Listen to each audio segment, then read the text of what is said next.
in the next 2 to 3 days. It will be located on the Child Passenger Safety Learning Portal at carseateducation.org for your viewing pleasure. Today, we are very honored to have Cass Herring, the Director of Child Occupant Protection from Safe Kids Worldwide. She is here to talk to you today about hosting and putting together a National Child Passenger Safety Technician certification course. And Cass, I will turn it over to you.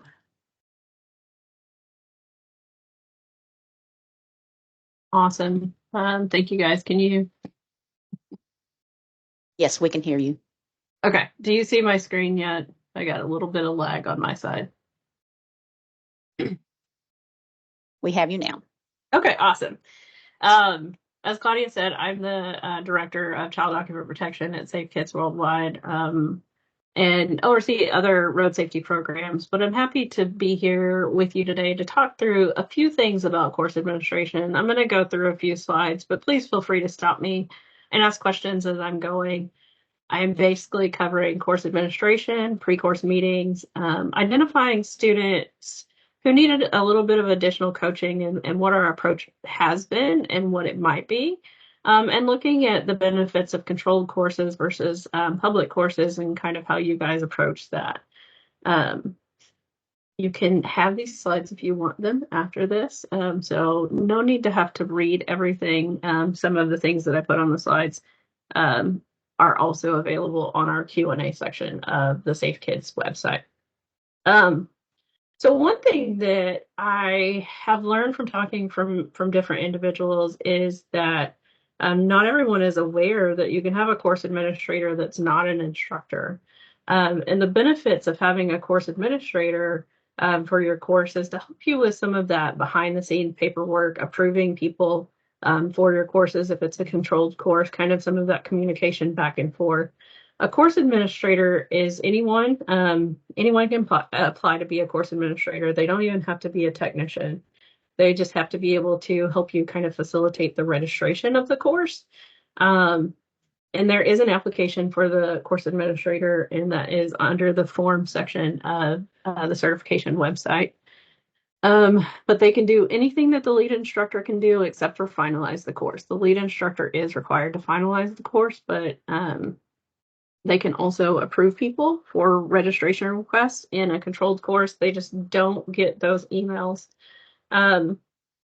Certified instructors are already able to add courses. So if you're a lead instructor and you have other members of your team who are willing to kind of help, you can have somebody else on your team be the course administrator, and it doesn't always have to be the lead instructor. So one thing that I found to kind of spread out some of that workload of preparing for a course is asking somebody else on your team to help you be a course administrator for that course.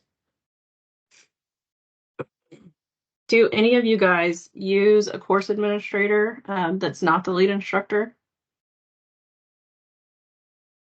Claudia does. Anyone else? So, Rachel, I see that you do. Have you found that that kind of lifts some of the load off of you as a lead instructor when you're going through that process? Oh yeah, it's way nice. Awesome. Lonnie as well. How did you guys go about identifying those people to help you as course administrators, or was it just somebody that you had worked with before?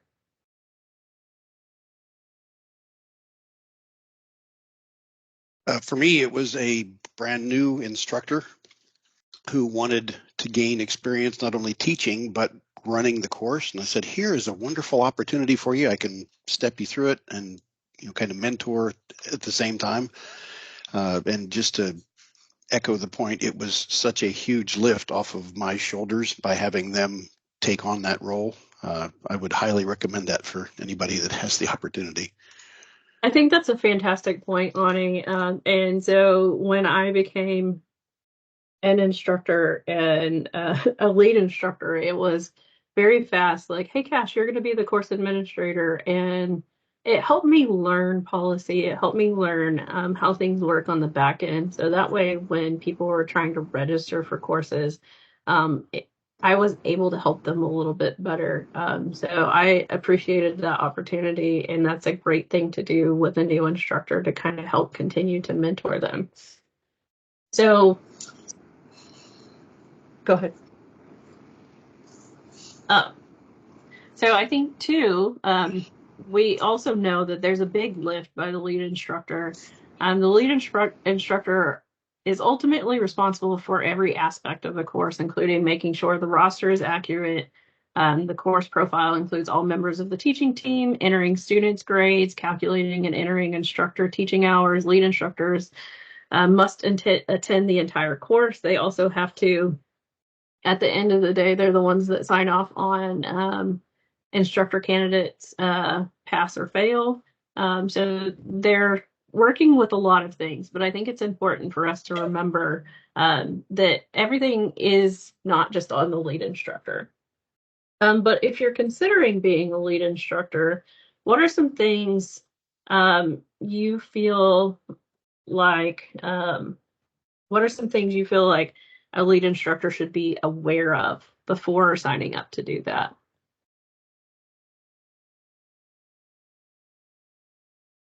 Hey, Cass, it's Mandy. Hey, Mandy. Yeah, this is a great thing to share.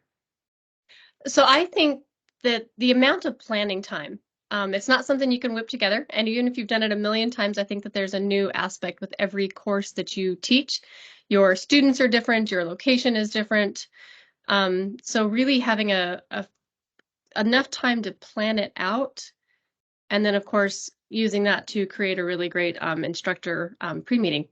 But lots of time to plan. That is so valuable. I think that we think, okay, we're going to put a course together. Our course is 3 or 4 days, but there's a lot that goes into preparing for that, and a lot that goes into communicating with everyone after that. So that's great, Mandy. Anyone else?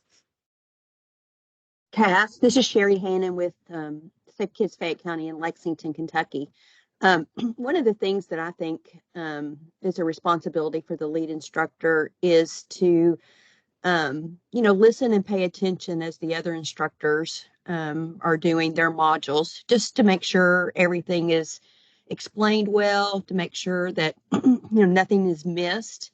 Because if you're, preoccupied doing other things or on your computer, something may be missed or just again not explained well, and I think that ends up showing up like in quiz results and even in the skills checkoffs. So I think that's just a layer that the lead instructor can chime in and help clarify something if it sounds like it's getting lost in translation with another instructor, because we all have worked with really strong instructors and some that we're not as familiar with that just need to come and get some teaching hours, so you allow them to come, but you've never worked with them before. So I think that's just a big responsibility for the lead instructor, is to actually still be listening and participating and making sure content is being shared. No, I think that's great. I think being actively engaged throughout the entire course is really important. And I think having a grasp on the curriculum and how things are supposed to be delivered, and ensuring that we're doing that in accordance with our policies and procedure and our code of conduct. So it does take a lot of attention to detail, and not that anyone expects you to know everything by memory, but I think some of us who have been lead instructors for long enough will kind of have a feel for that. But just really setting that expectation that the lead instructor is kind of responsible for that delivery, and ensuring that we're guiding other instructors in a way that is appropriate. So if you're interested in becoming a lead instructor, you do have to complete the lead instructor quiz that is in your certification profile. And once that is completed, you will have the lead instructor attribute in your profile. So we talked about some of these things. Mandy talked about being a good planner, really like understanding the time that it takes to go into this. Sherry talked about being an experienced instructor, being able to help guide your team. and ensuring that we're staying on track. I think one of the things that is really important in working with the team and also educating adults is being a good communicator. And of course, I'm going to say policy and procedure probably a million times, but that kind of goes back to the delivery of everything. But can you guys give an example of how being a good communicator has helped you in your courses, whether that's communicating pre-course, during the course, or something that you guys have done to help it run a little bit more smoothly?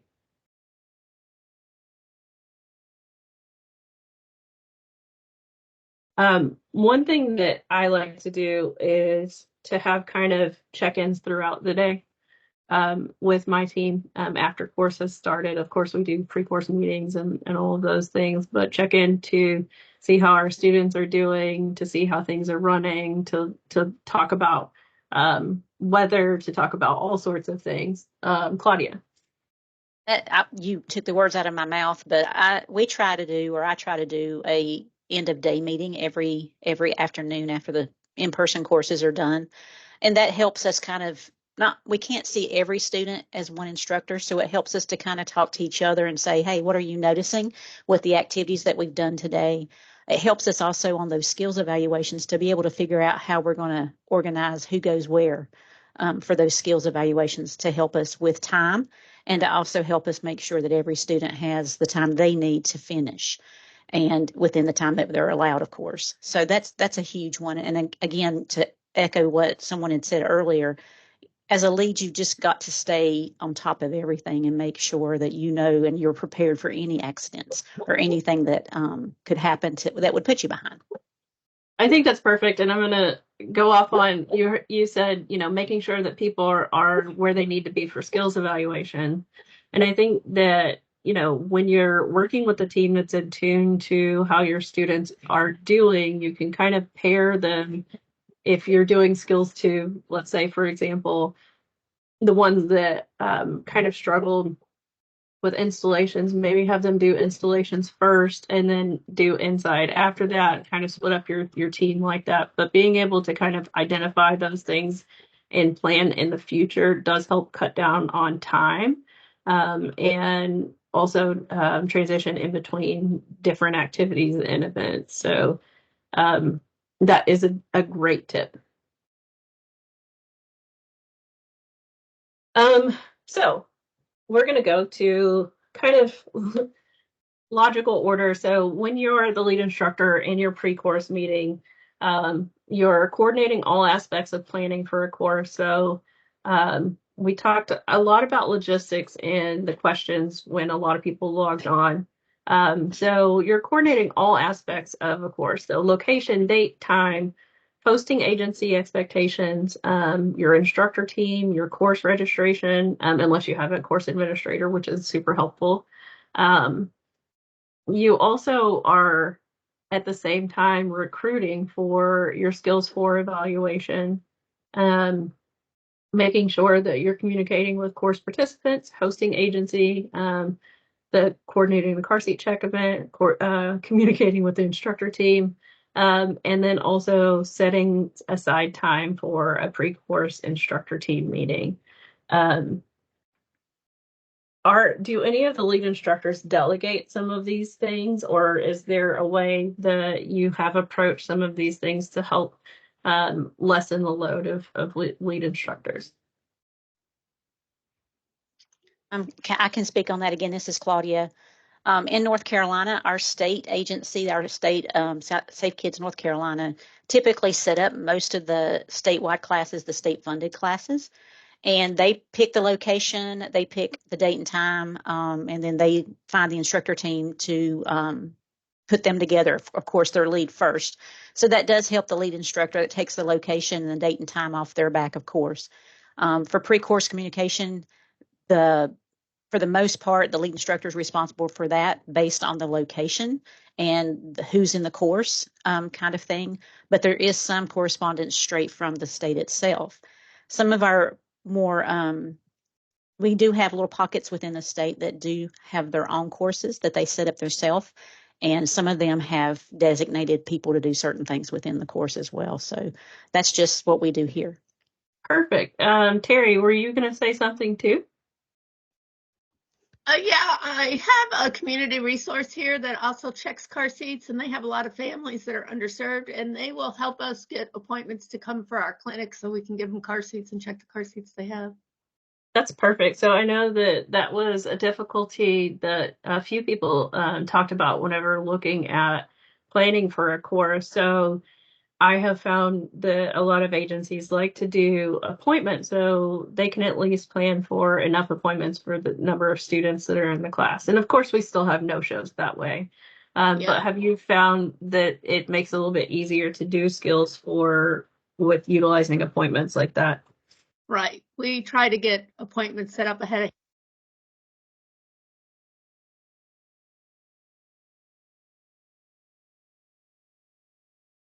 I think you are on mute, Terry. Oh, sorry.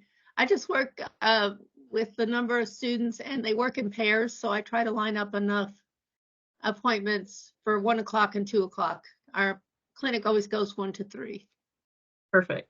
Well, and I think too, sometimes when you have a regular event that the community is aware of and a trusted community partner that you're doing those events at, it makes it a little bit easier. I think sometimes if we're traveling to different locations across the state, then we have to really depend on the community partners there and maybe put in a little bit of a different approach to trying to make sure we have people there. And of course, there's always an option to do those mock scenarios, but we want every student to have an opportunity.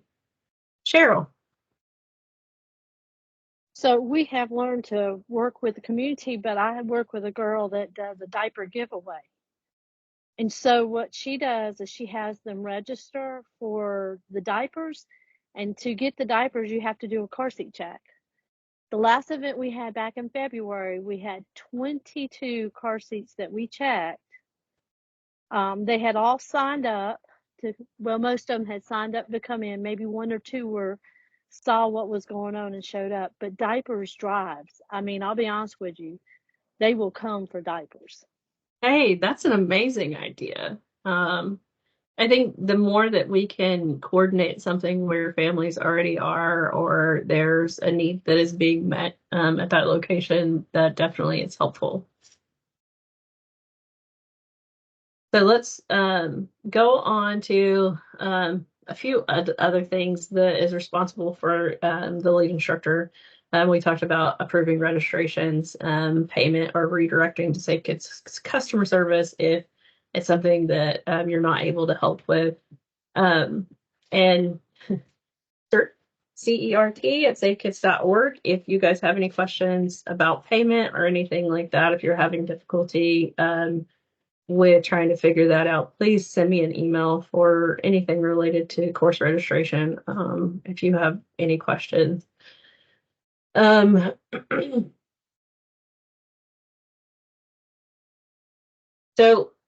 I think one thing that we run into when we're looking at registrations is that if individuals are paying with checks or POs, sometimes there's a delay on your roster. They won't show up on your roster until we've received payment. But if you ever have questions about that, please contact customer service or me. I wanted to note a few things about when you're registering for the course and you add members of your instructor team. Your mentor has to be listed before you can list an instructor candidate in your profile. So you list the mentor first and then add the instructor candidate. If a mentor is teaching, you need to add them as an instructor as well. So they can get up to 8 hours for being a mentor, and then if they are teaching, any hours for being an instructor as well. The same thing for lead instructors. They get lead instructor hours. If they're teaching as well, they should also be added as an instructor. So if the lead instructor is teaching, they should be listed twice on any of your rosters. And then just a kind of, if you haven't went through the mentor process with an instructor candidate, you want to make sure and give them plenty of time to send in their applications after they have completed the course assistant. And so you'll have testimonies for them as a course assistant, as a technician, and 2 testimonies for them teaching adults. And you just want to give them plenty of time to be able to study, to kind of work with them to be prepared. We do have a 6-week window prior to the start date of your course. And so that's a few folds. That's to give them time to prepare, but it's also to ensure that the technician candidates in that course are getting the information that they need to and delivered in a way that is helpful for them. So that's part of that 6-week window, as well as making sure that we have time to send them an instructor manual.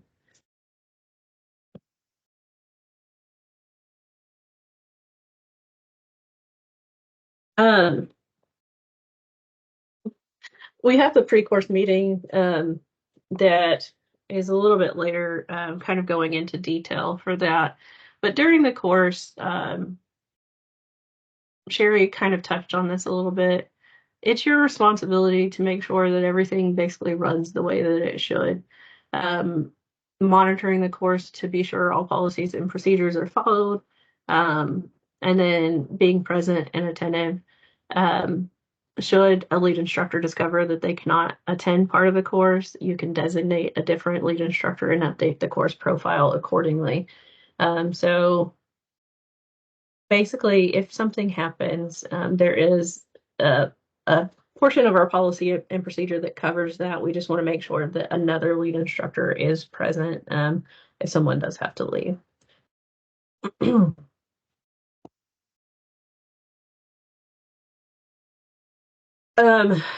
Just a reminder, teaching the course along with other instructors, as the certification and certification renewal testing courses have a national standardized curriculum. We have to make sure that we use the slides provided by NHTSA, cannot edit them or make them our own slides. So we're not adding or taking away from the course materials. The lead instructor is responsible for overseeing all quiz grading and later entering a final grade online. And under no circumstances will a student, member of the instructor team, or other person modify a student exam answer sheet, except in the case of grading discrepancy, as described in the exam administration guidelines in your instructor prep guide. I think that, the responsibility falls to the lead instructor, but I think it's a shared responsibility for the team to ensure that we're all equally contributing to hosting this course and providing it in the way that it should be. Does anyone want to kind of share how they break down those responsibilities of their team? Do you have different members that do grading of the quizzes? Do you have different members that do review of quizzes? Do you have people who do skill setup, and that's what they like to do? How do you guys kind of approach that with your teams? Lonnie. So the teams I've worked with here recently, we've got some new instructors, and I like to, as the lead, if somebody has to drop out because they've gotten sick and they've got to go pick up a kiddo, I would love for those team members be able to just jump in and teach. Hey, so-and-so had to leave. I need you to teach module 5. So we try to move it around. I ask, what do you like and what don't you like? And can we maybe team teach a module to get you more comfortable with? Module 4 seems to be always the one that the newer instructors kind of shy away from. So I do my very best to continue, again, I mentioned this earlier, but mentor those newer instructors to get them up to speed so that they can teach whatever they want, whenever they have to, or whatever they need to, rather, whenever they have to, and not just be stuck on one thing that they really like. It's great to be good at something And, then you get that each time. But when the time comes that you have to fill in for somebody, we want them to be comfortable teaching everything. So I hope that made sense. I think it did. I think sometimes it's okay for us to be uncomfortable in working towards being comfortable at delivery of a module.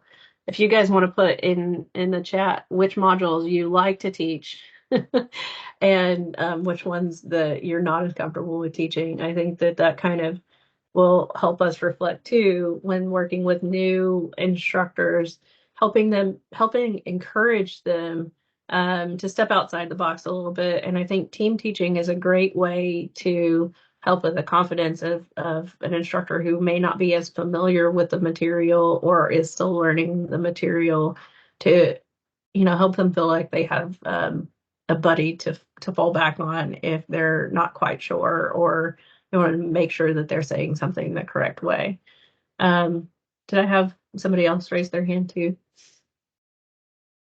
Oh, I did. To kind of piggyback off of what you said, it's also a great opportunity when you do team teach, as well as delegate activities within the course, like grading the quizzes, things like that. It's a great opportunity to mentor your instructors so that you can keep that lead instructor pool open and keep people graduating up and learning more. So it is a great opportunity for all of us to mentor. I like that. And so I think that a big part of the delivery of our course is anticipating what's coming up in 3 modules from now, right? So we know what's coming next, but if we can, prepare activities for the next module and prepare outside activities, so then that way it's a smooth transition for the instructor team, but also for our course participants. It's really helpful in kind of cutting down some of that time. And I feel like it makes things go a little bit more seamlessly. One of the ways that some of the teams that I've taught with have done that is putting those duties in your agenda. So not just who's teaching, but what activities are in the course, what's needed for those activities during that module, and who's going to kind of collaborate to help do that while there is one person that is presenting the module. I saw there was another hand raised. Yes, Donna, go ahead. I think you're muted. There you go. Donna, did you want to say something?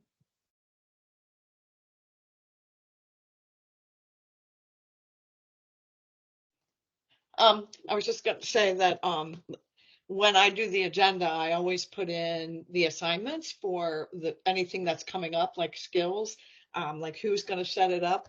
We assign those so that people know. I try to be a part of that as the lead instructor. I try to make sure that I know what's going on. But unless I'm teaching a module where it requires the setup during the time that I teach, I usually try to set those up myself. And traditionally, I do the first module as the lead instructor, and then I kind of back off and make sure that the other folks get their teaching hours in. But again, on the agenda, we assign people to set up the different skills or the different cars or car seats or whatever that we need for when there's a hands-on activity. That's perfect. Sarah.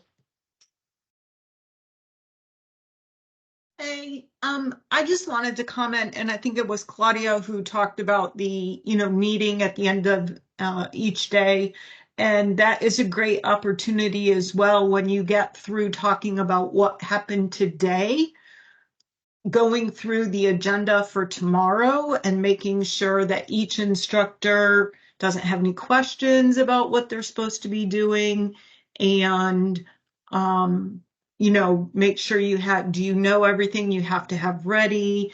So they're thinking that way either before they leave or they know they need to come in a little bit early, for all of us to work together and get what they need. I think that's, well, go ahead.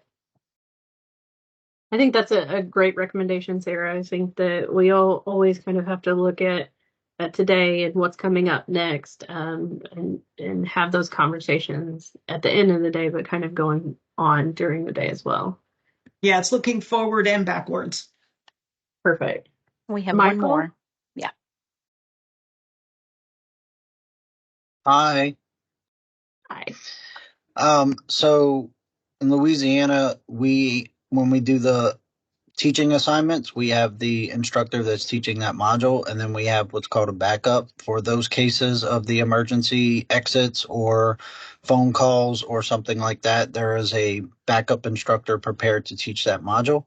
And as far as the skills, if it is, or the exercises, if it's in your module, then you kind of oversee it. But we have an instructor that is assigned strictly to outside activities, and they handle everything outside, including towing the supplies to the class. I think that I've been part of teams that do that and split that up, and so it is a big relief, not just the lead instructor having to do it, but making sure that everyone is clear on their roles is a big part of that. And so going back to clear communication, that's really helpful. Sherry?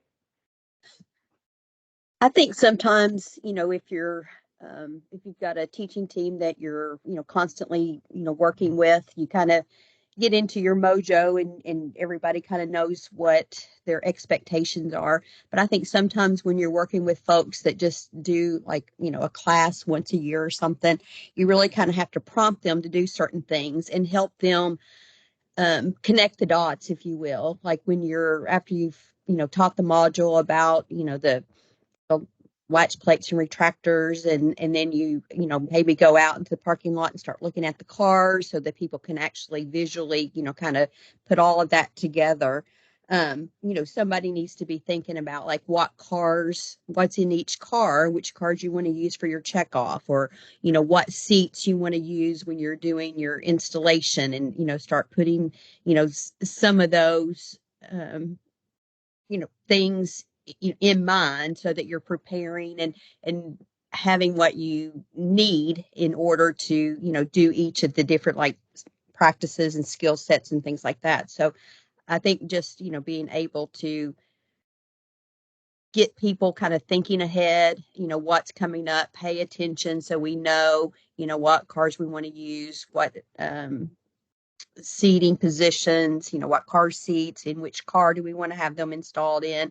So it really is paying attention and helping get some of that organized, and helping people think all of that through. Yeah, and I think, with instructors that we may not work with as often, or new instructors, it's kind of a process to help them learn why we make those decisions. And I think that the way that I've done it is I usually have the skills 2, skills 3, skills 4, all of that stuff outlined by probably module 3. So after we go and look at the vehicles and kind of outline that, but it depends on whether or not you have kind of the leeway to let other people be instructors while you're kind of working towards that. But I think that forward looking and really kind of planning out the logistics of our activities and our skills assessments, and what practice vehicles we have, and ensuring that the students have the best experience while they're going through that is important.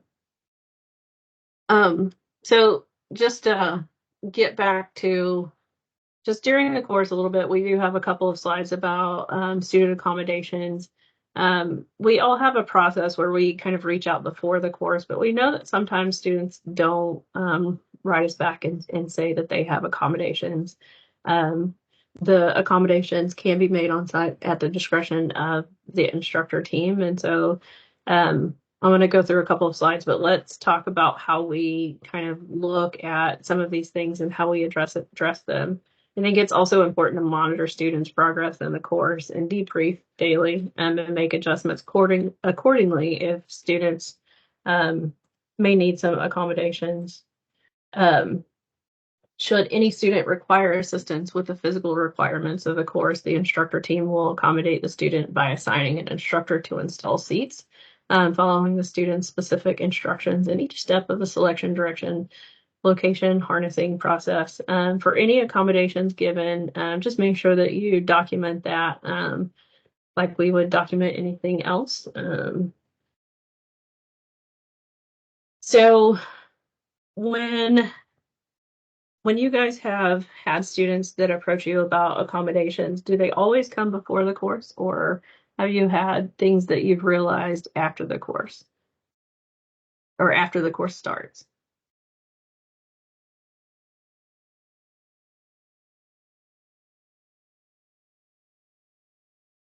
After they've missed 6. So I know that it's hard sometimes for people to say that they need help, and I think that's the hard thing about how we have that worded. But I know that a lot of lead instructors and instructor teams really do their best to observe the students and their processes. Brittany said they always ask, but most don't approach until during the course. So one example is if you have a mother that's pumping or breastfeeding, so they usually will let you know beforehand.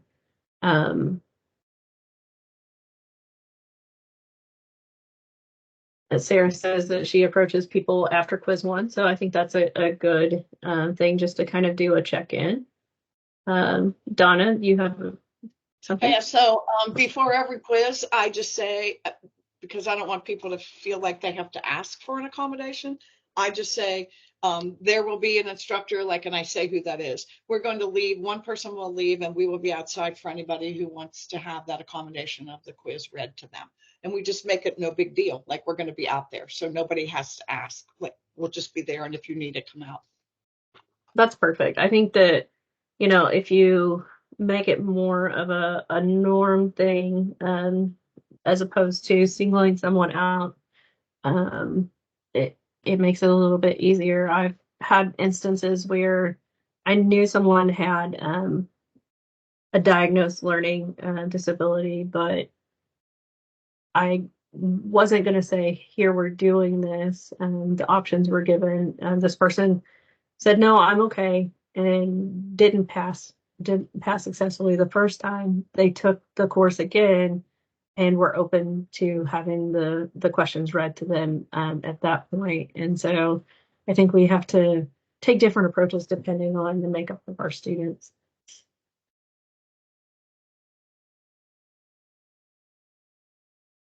There are a lot of great responses.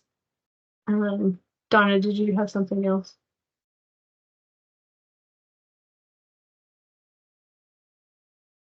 Nope. Okay. I think one of the interesting things that has come forward recently is someone who was taking a hybrid course, but needed an ASL interpreter. So they were able to arrange for one for the in-person skills session, but trying to navigate that for the required VLTs. The organization did have access to an ASL interpreter for the course, but that may not be something that we all have access to. So having some of those requests beforehand may be a little bit more helpful than if the person were to come to the course. I think that working with that person is really good to try to understand what those needs are. Okay. So after the course, the lead instructor is responsible for finalizing the course, entering hands-on and written scores, marking participants absent. So there are some times that we see this done incorrectly. The next time you finalize a course, if you'll just look through the instructions, if you mark someone absent, that's only if they never came to the course. So if they attended the first day of the course but didn't come back, you would put in the grade that they had received up to that point. So just a little bit of a distinction there, but something that we make corrections on sometimes.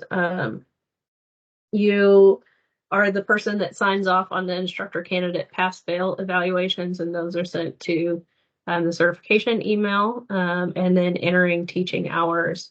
And then, of course, post-course communication, providing resources and guidance to new technicians and instructors as well. So we've touched on this Yes. kind of throughout. We had a question from Paul. Okay. Hi, Paul. Hi, how are you? I found that now with everybody with all these newer cars that we're getting away from your locking latch plates and stuff like that, and it's a little hard for the students to really grasp it. But we used to love getting Chryslers in there because they always had a locking latch plate, and now they're turning around, they're going to all sliders and switchable retractor. So something's got to be looked into with that also for that seatbelt module. So I think that, one of the other great things that we can do as instructors and course administrators is as we see things in the field, providing that feedback to the certification CPS board in the, what is it called, Claudia? The feedback form. The curriculum feedback form. Yeah, it'll be on the slide at the end. Yes, so that gives us a way to kind of see what you're seeing in your area. I know that we have some areas that may not see some of those, but I was in Savannah recently, and I had a 98 Grand Marquis. So there are still vehicles on the road that may have locking latch plates, so we can't really completely get rid of those things until that fleet is no longer on the road. But I think that the more feedback we hear from the field, that helps steer where we're going. Paul has another question. Yeah, I understand that point where you still get those cars coming in, but the hard part is with the skills evaluations and things like that, really getting a hands-on because you're not getting those vehicles in. I'm up here in New York, and soon to be relocating down to the Lone Star State, but this is the things we see. And plus, like with the ALRs and stuff like that, you're not seeing those except in pretty much ambulances now, where it's not a seating position. So, but like you said, the feedback form is very important for all us instructors when we see a problem with the curriculum to get that sent in so they can look at it. Of course. So I think that we've covered kind of these things as we talked today. But I think, being a team player, supporting one another, Lonnie mentioned being prepared to jump in and assist if somebody does have an emergency or does need to leave the class. So being prepared to not just teach the modules that you're assigned, but, working towards understanding the curriculum. And sometimes that involves us doing something that we may not feel comfortable with, but practice is always a good thing. That's something we do every day in the work that we do. And we're going to observe and assist with student learning needs and actively engage kind of throughout. Those are all kind of themes that we've talked about as we go along. As a reminder, during the pre-course meeting, all instructors, instructor candidates, and course assistants who are interested in instructor candidacy on the instructor team are required to attend a pre-course meeting for each course. That could be virtual, that could be in person. You could meet more than once if you want to. But it is something that is required as part of the delivery of the certification course. I've outlined a few things on the next couple of slides that you would be helpful to go through as you're doing your pre-course meeting. But what are things that are musts for you guys when you're doing your pre-course meeting.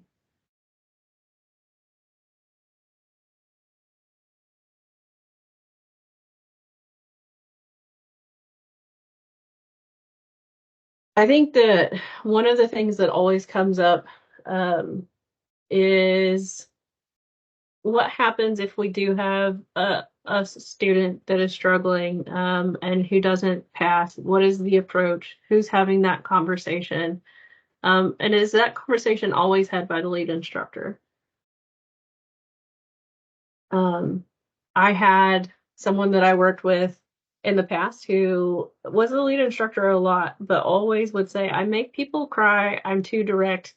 Can someone else have that conversation if we had to have that conversation? Has anyone else had that experience where maybe the lead instructor is not the best person to have that conversation?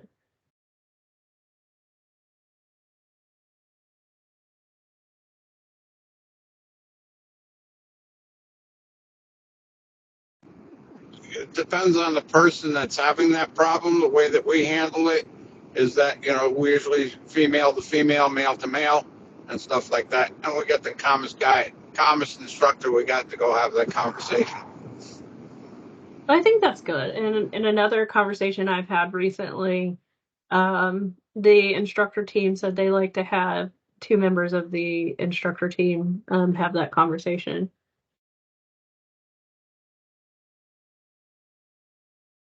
I think that also during that time we can review any accommodations that students may need, review teaching assignments, make sure that everyone is comfortable, roles and expectations, teaching strategies, how to identify students who might need additional coaching. Several of you mentioned kind of after your first quiz, kind of looking at how people do after skills evaluation, seeing who is doing well.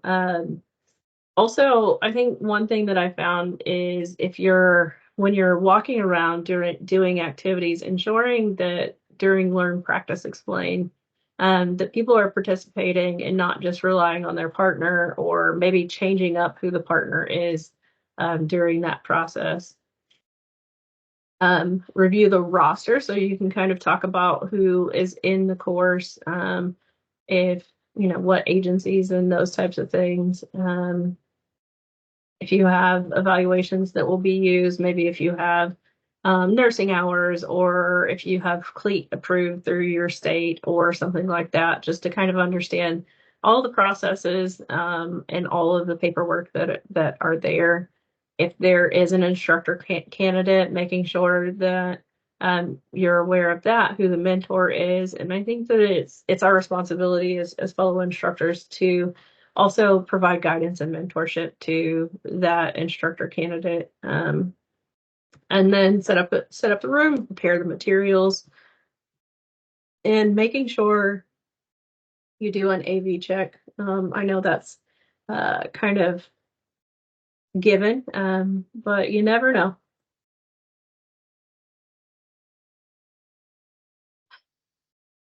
So we did talk about this a little bit with students that may need additional coaching. So touching base throughout the day. It's a whole team approach. I've had members of my team that are great at, hey, let me do one-on-one just to make sure that, they're understanding the way that things are being said. We all have our talent and skills on our team, and I think it's good as a lead instructor and also as a team to identify those strengths and to work with the members of the course as we go along. And I think having a check-in with students is good. I mean, I think that anytime you can have a side conversation with them just to make sure that they feel comfortable, creating a safe space is important in trying to help make accommodations for any needs.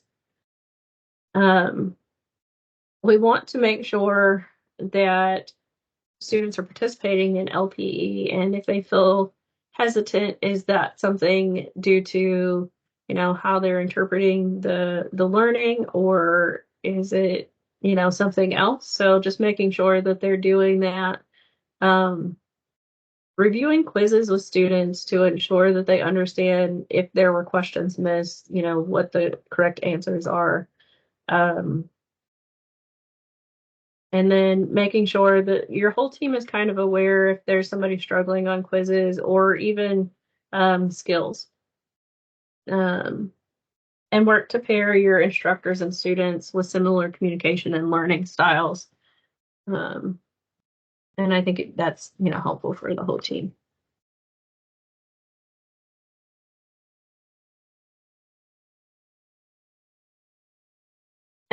So I think another thing that has come up recently is a student utilized a wheelchair for getting around, and so they let the lead instructor know beforehand. So just making sure that the location that you're using, the car seat check event location, is ADA compliant, that they're able to get in and out of the doors, making sure that there are ramps that are accessible to the location, and understanding what their needs are as far as physical abilities in installation, and really having that conversation with them to see what they feel comfortable with and what that instructor will be doing, who is assigned to assist them. Understanding when language barriers exist, and working to create a safe space and learning environment.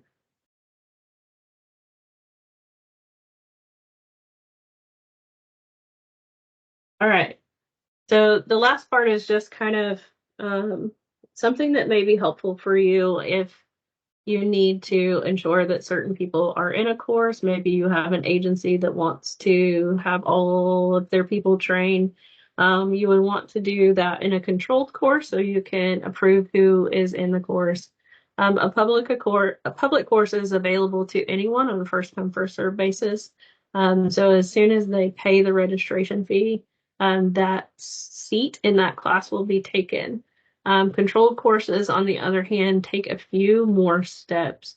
So they have to request to be in the course, and then once they are approved, they will have a reservation. They get an email once that happens that will tell them that they need to complete payment in order to be registered for the course. The only thing with that is that if payment is not made in 10 days, that reservation will time out. So if that happens, you can contact us and we can renew that reservation so that they can make payment.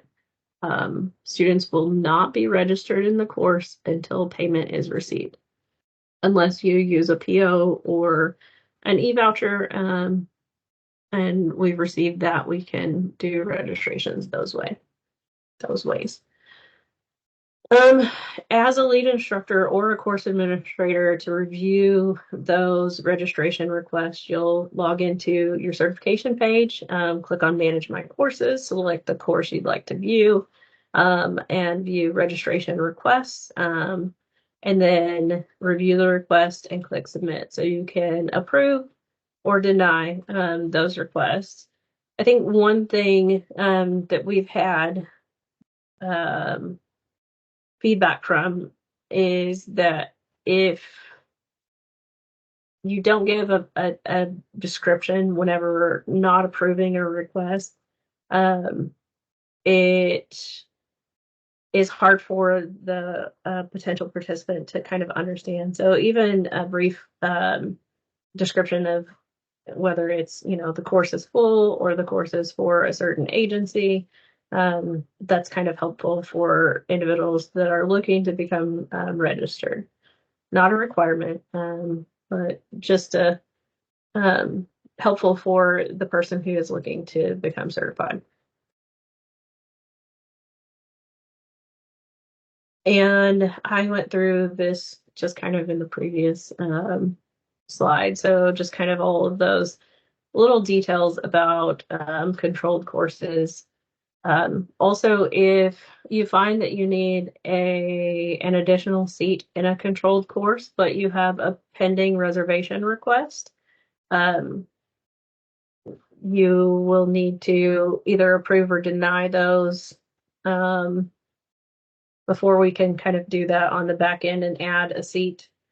Also, if you have a pending registration request and you'd like to change a controlled course to a public course, you have to either approve or deny those before we can make those changes. So there are some changes that you guys can't make that we're able to help you with, like the date of the course. We can make those changes for you. But there are some things that you guys can change through editing your course. Any questions about controlled or public courses? Cass, we do have a question in the chat that says, if a course is filled and you have folks on the waiting list, but some students haven't shown up to class, how do you add the folks on the wait list? So the easiest way to do that is actually to change it to a controlled course. And then you can approve the people or deny the people on the wait list. Does that make sense? So if it's a public course, that's the only time that you have a wait list. You can switch your course to a controlled course, and it will allow you to kind of make those selections. Otherwise, if a reservation is canceled, the next person that's in line will take that slot and have an opportunity to complete registration. Did that help you answer your question, Sydney? Yeah, well, yes and no. So you get down to day one and you have a few people that didn't show up on a public course, and there's people on the wait list, and your class is full. You're saying make the class at that point, make the class a controlled class even on day one. Can you do that? And then even though, for instance, I had 15 in the class, 15 signed up, 3 didn't come, but I had 2 on the wait list that I wanted to add because I had 3 that didn't come. How would I have, how you can make it, you can change it to controlled at that point? You can send an email to me or to customer service, and we'll help you through that process. And so if you have a list of people who are attending, then we'll just mark the people absent who didn't show. At least we have so it's not like a substitution. You can change it because people are still able to register through the end of the first day of the course. The registration has to be complete by the end of the first day of the course, according to policy. So you could change it that way. But if there are just a couple of people that you know are going to attend in place of the people that aren't attending, then we can help you make that substitution. Okay, well, that's what I did, but it was, I have to say, it was a bit of a struggle to make that change because the class was full. And even though we had students not show up, and we eventually got through it, but I will say it was not a fun process. So did you mark the students absent that didn't show? You can't mark them absent until the end of the class. You can't mark them. You wouldn't see the somebody not absent until you fill out the final, at the very end. So how would you know? I mean, where would you mark them absent on day one? You should be able to, but you can just call customer service and we'll help you. We'll make it happen. But you can do that by switching to a controlled course. You just can't switch it after the first day of the course. It's a little bit of back and forth. But if it's controlled, they've paid, they just didn't show up, how do you drop them out? We would have to do that on our side if you can't, if it's not giving you an option to mark them as absent. Okay, thank you.